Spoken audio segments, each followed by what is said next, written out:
Hello dear customers, today we will see how to use this air humidifier. Let's see what we got. Open our lid.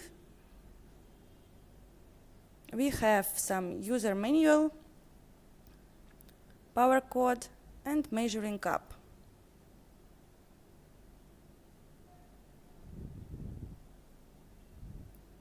Open our lid. At the bottom we can see some protective surface and charging input. So at first plug in and power on the device.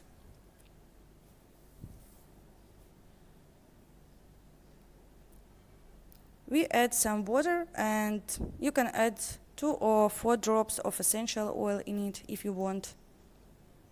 It's all up to you. Cover our lid and